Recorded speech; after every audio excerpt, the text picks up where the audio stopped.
Esse belo rapaz, pela época, né, das feições da época, esse era o Jesus Gonçalves, próximo do final da vida. Veja que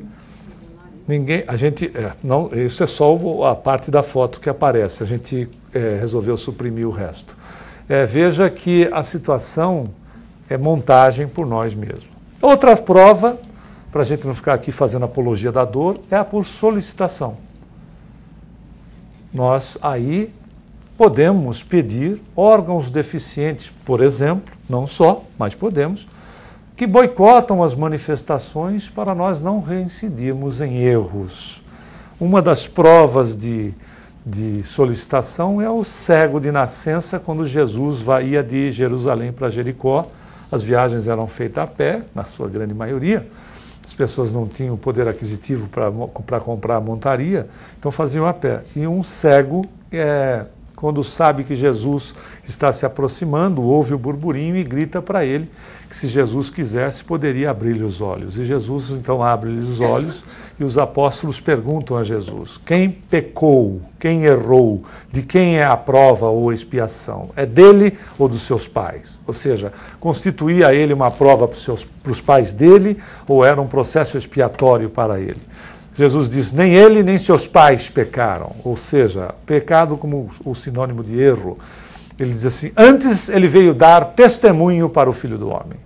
Ou seja, o cego havia pedido uma prova, uma solicitação para que ele tivesse uma deficiência congênita e que Jesus, diante de Jesus, era uma prova realmente de fé, Jesus lhe abrisse a visão.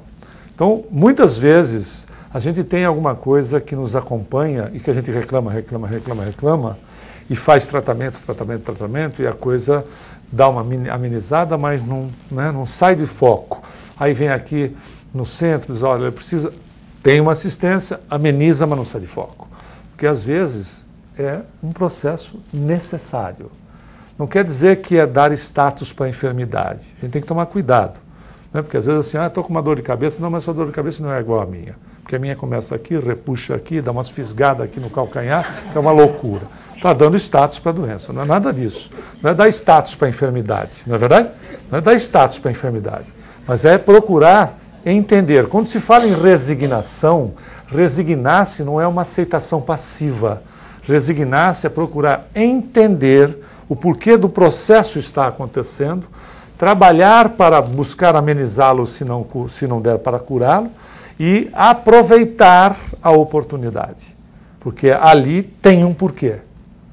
Que às vezes nós, como vivemos na ansiedade, sequer procuramos conhecer o que vai e o que está registrado em nós mesmos. Porque se a gente procurar, acha, porque está em nós.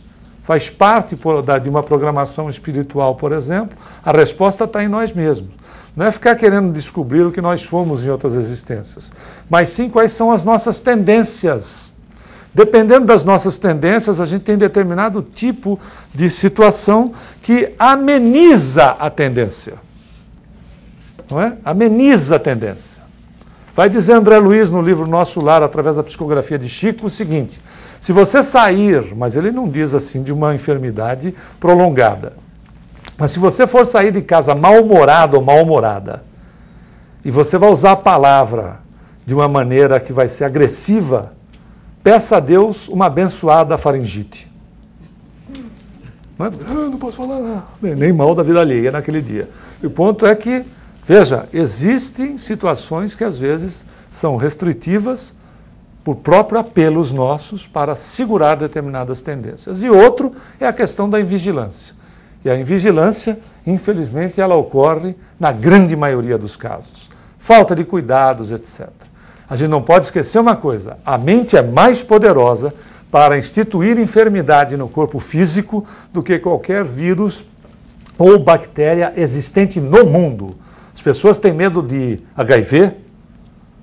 A gente tem que trabalhar porque a questão da nossa mente, a HIV é fichinha para aquilo que a gente pode produzir para nós mesmos. Ou seja, Claro que precisamos considerar o seguinte também: provas para o espírito, depende da situação que a gente pediu, desgaste e fragilidade do corpo, isto é uma máquina, se não estiver bem cuidado, não se tomar os cuidados adequados, nós podemos, como qualquer máquina, ter deficiências por falta de cuidados, por falta de manutenção. E hábitos e vícios, situações que podem promover, sem qualquer ligação com o passado, desarranjos os mais diversos, por exemplo, nesta existência. Por isso que a gente já falou aqui numa outra palestra do livro Presença de Luz, de Augusto César Espírito, através da psicografia de Chico, que diz que a gente reencarna com mais ou menos de 20% a 25% de provas e expiações. Já falamos aqui, não falamos? E aí a pergunta que se faz automaticamente é: aonde é que ficam os outros 75% ou 80%? Diz, a gente arranja por aqui mesmo. São aqueles os velhos pontos de vista, né? Eu morro, mas não mudo. Pior que o miserável não vai morrer. Por quê, não é? Porque se morresse e acabasse no túmulo, né? Não tem umas assim, o dedinho quando fica para cima, essa eu vou levar para o túmulo. Não vai. Vai sair do túmulo, vai reencarnar, então vai levar para o berço. Diz assim, essa eu vou levar para o berço. E vai. Né? Porque vai reencarnar com todos aqueles aspectos, e depois, veja, por vezes situações de ódio, de constrangimento, de mágoa, de rancor, e aí, de repente, obrigado. Já tenho 2 garrafas aqui, essa aqui é a terceira. Vocês estão achando que eu vim do deserto ou não? É uma questão, em vez de comprar livro, vocês podem comprar água, tá ok? Aí o ponto, obrigado, querida, muito gentil. Mas o ponto a considerar é o seguinte: qualidade dos nossos pensamentos. Olha o que diz Joana de Ângeles no livro Dias Gloriosos. Utilizando-se dos neurônios cerebrais e das suas conexões eletroquímicas, o espírito está sempre enviando mensagens de variado teor a todos os setores do envoltório físico pelo qual se manifesta. Veja, ela fala em mensagens. Tem mais. Ela diz o seguinte: o pensamento desempenha uma função importante no conjunto existencial do ser humano, percorrendo todas as células, particularmente do sistema nervoso simpático, que mantém perfeito intercâmbio com as do sistema imunológico. Veja o seguinte, aqui está o dito cujo do simpático e o parasimpático. Isso tudo tem, não é, uma influenciação, primeiro, em qualquer um que você escolher. Sabe aquela queimação no estômago? Né? Eu tenho, ou então que vira uma úlcera. A gente diz assim, eu tenho uma úlcera nervosa. No mínimo é porque eu devo ter sido espadachim na outra existência e espetava todo mundo no estômago. Não, se você tem uma úlcera nervosa é porque você é nervoso, nego. Tem nenhuma relação com reencarnação passada. Olha aqui, ó, a influenciação. E sabe como é que acontece isso? Qualidade dos nossos sentimentos. Aquilo que a gente sente é aquilo que nós botamos para dentro. Quer ver como é simples entender isso? Só que você tem 2 moléculas, né? A de DNA e de RNA. Você tem a RNA-M, que é RNA mensageiro.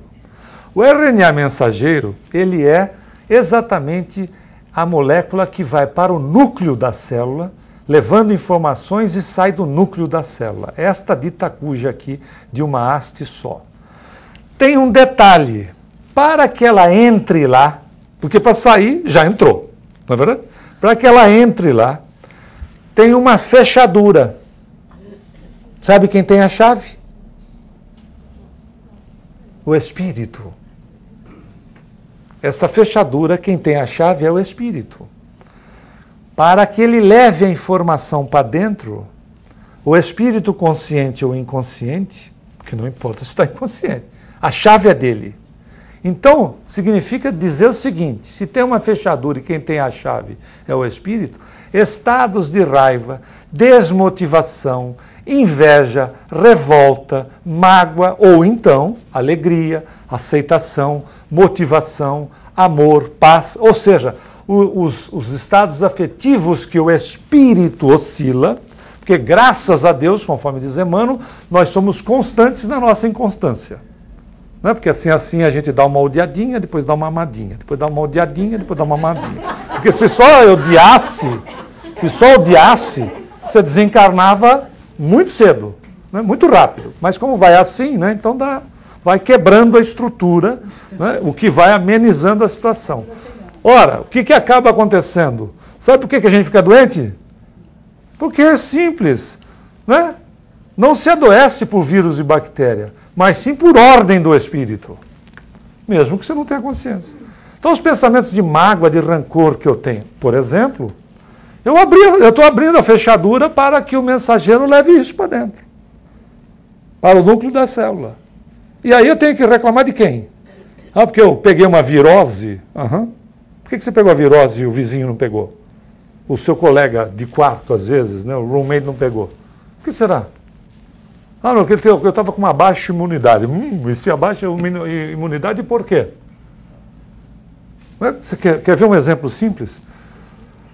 Procure observar se já não aconteceu, ou se não aconteceu, não deixa acontecer, né? Porque a gente não precisa ficar testando também. Não é verdade? Porque tem gente que gosta de testar. Aí, aborrecimento que você teve, que nós tivemos, se durante o período desse aborrecimento, ou logo depois, não pintou algum tipo de problema. Uma gripe, uma alergia, uma indisposição estomacal, algum tipo de problema. Demonstra simplesmente que aquela estrutura que nós mantivemos de pensamento desequilibrado baixou a nossa imunidade. Quem tem herpes, por exemplo, né, você não cura a herpes, você só não permite que a herpes volte, porque a herpes, o vírus fica a ponto. Quem tem herpes sabe disso. Baixou a imunidade, pumba, a herpes visita a criatura. Não tem como. São sintomas assim, é uma coisa impressionante. Logo, por quê? Porque a chave está em mim. Toda vez que eu perco o controle, não é? Porque às vezes a gente diz assim para a pessoa, não vem não, que eu conheço você muito, o dedo chega até a fazer assim, né? Conheço você muito bem. Não é assim nada. Quem nos conhece muito bem é Deus. Na realidade, é por nós não nos conhecemos que a gente tem a frase, quando eu vi, eu perdi a cabeça. A não ser que você tenha sido guilhotinado ou guilhotinada para perder a cabeça, não se perde a cabeça. O que se perde é o controle da situação. E quando...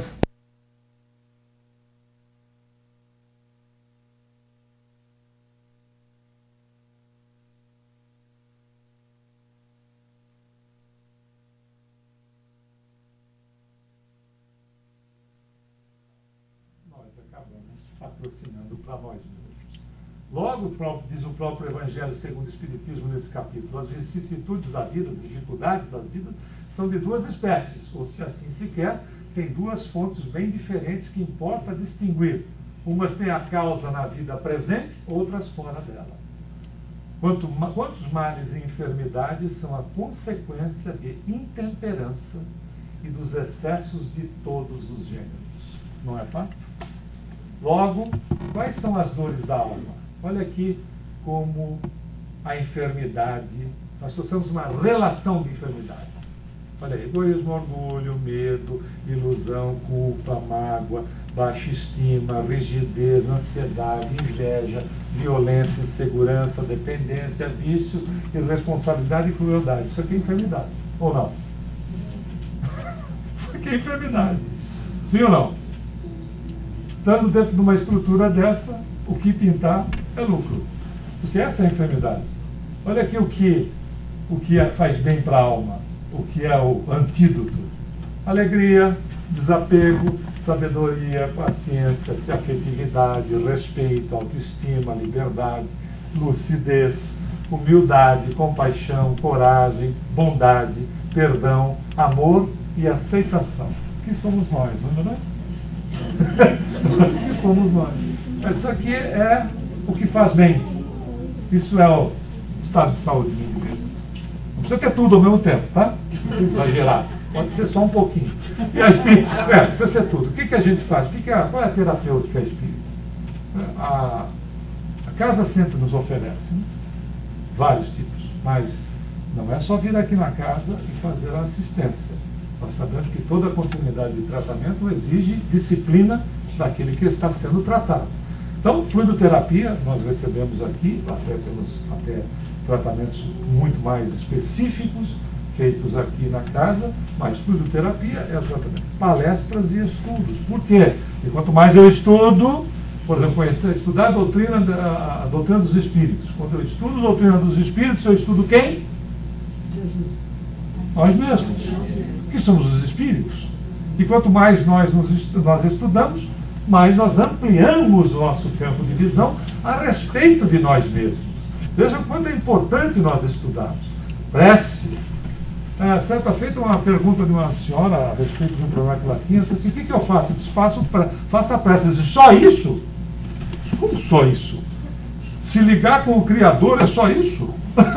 Você quer se ligar com... Você quer fazer mais o quê? Se ligar com aquele que te criou é só isso? Então não tem solução. Se isso não é o suficiente. Trabalhos de desobsessão, às vezes, porque são situações enfermiças com viés para levar a enfermidade para o corpo. Água fluidificada, né, que é remédio. Às vezes as pessoas dizem até que quando tomam água fluidificada, se não sentem gosto e cheiro de remédio, às vezes mudam para determinados odores que são perfumados ou coisa do gênero, quando não, a água fica até mesmo, parece água gaseificada. Nós temos uma passagem nessa nossa obra aqui do Francisco Cândido Xavier, que fala sobre a fluidificação da água que ele fazia no Evangelho no Lar, na casa dele. Que, para te deixar bem curioso, o fluido se materializava na água. Aí o restante você lê no capítulo. Aí o Evangelho no Lar, importantíssimo, porque o Evangelho no Lar não é o mal não faz, é continuidade de tratamento. Não é isso. O Evangelho no Lar é ponto de referência para nós utilizarmos na nossa vida através do estudo. Nós temos um ponto de referência para darmos continuidade na nossa vida. E conscientização e fé. Tanto é que a própria ciência já traz a informação de que, por exemplo, quando se faz prece, o lobo frontal fica muito mais ativado e dá, tanto na prece quanto na meditação, a uma sensação de se sair do local. Quando se faz prece, ou para aqueles que meditam, o que acaba sendo na mesma, porque a questão do lobo frontal é extremamente mais ativado, trazendo então essa sensação de não estar no local, que é essa sensação que se faz prece, muita gente sente. O que acaba acontecendo? Diminui-se tremendamente a ansiedade. Quando se diminui tremendamente a ansiedade, é um trabalho que é um verdadeiro antídoto para a enfermidade, porque grande número de enfermidades surge por conta de sermos ansiosos, porque a gente não dá tempo de maturação, nem para nós, e nem para a situação que nós estamos trabalhando. Por isso que é uma ciência, né? A paz-ciência, a ciência da paz. Não significa não fazer nada, não, significa trabalhar e ter tranquilidade para se alcançar os resultados. Veja que é a ciência provando para a gente como é que funciona. E meditar, para aqueles que não sabem e querem, não é se deixar a mente vazia. Isso é uma coisa impossível, ele tem que dar foco em alguma coisa. Por exemplo, algumas criaturas com muita experiência em meditação pedem para que a pessoa observe a sua respiração, a própria respiração. Inspirar e expirar, inspirar e expirar. Você tem que dar foco em alguma coisa e aos poucos nós vamos entrando num outro estágio e é como se fazer uma prece. Né? E aí diz Emmanuel o seguinte, que está lá no Fonte Viva, na lição 67. Nós vivemos sitiados pela dor, pela aflição, pela sombra ou pela enfermidade. Diz ele, renova o teu modo de sentir pelos padrões do Evangelho e enxergarás o propósito divino da vida, atuando em todos os lugares com justiça e misericórdia, sabedoria e entendimento. Por isso que o Evangelho de Jesus, ele é um roteiro, ele é uma metodologia educacional. A gente vê isso quando ele diz para a pobre da moça, vai e não erres mais. O Evangelho de Jesus é roteiro de educação. Ele tem a assistência imediata, esse quadro mostra isso, quando ele faz um trabalho assistencial que ele tira a moça do risco de vida, porque ela ia, do risco de morte, porque ela ia ser lapidada em praça pública, era morte por apedrejamento. Ele faz um trabalho de assistência. Quando ele tira a moça do risco, aí ele usa de misericórdia quando ele diz: onde estão aqueles que te condenavam? Ele diz: todos se foram, Senhor. Ele usa de misericórdia para com ela e diz: tampouco eu te condeno. Ele podia? Podia. Tinha conhecimento dela? Claro que tinha. Se, ele vai dizer: das ovelhas que meu pai me entregou, nenhuma se perderá. Significa que ele conhece a gente desde o momento que nós éramos princípio inteligente. Ele usa de misericórdia para a criatura, não repreendê-la, não julgá-la. E aí ele vai usar de caridade efetiva, que é educar a criatura, dizendo: vai e não erres mais. É dessa maneira, trabalhando dessa maneira, se educando no Evangelho, que a gente constrói merecimento. O merecimento é construído dia a dia, a cada momento. Por isso que quando às vezes você vê do lado negativo, está passando porque merece. É uma verdade. É uma verdade. Quando você também ouve o seguinte: recebeu porque mereceu. É uma verdade. Porque se constrói. Tanto é que se constrói o merecimento, e tendo fé no momento de receber, esse é aquele instante que aquela senhora que tinha um fluxo de sangue, que na verdade ela tinha um processo menstrual hemorrágico, e ela não parava a hemorragia, ela toca no manto de Jesus e se cura. E ele, no meio da multidão, disse assim: quem me tocou? Disse: mas mestre, todo mundo está te tocando, né? Estava cercado de gente. Disse: não, alguém me tocou de uma forma diferente. E ela se apresenta, ou seja, construção de merecimento. Nós somos filhos e filhas de Deus. Somos criaturas amadas por Ele. O que nós precisamos, pura e simplesmente, é trabalhar em nosso interior para que nós possamos construir felicidade, saúde e equilíbrio. Muita paz a todos. Obrigado.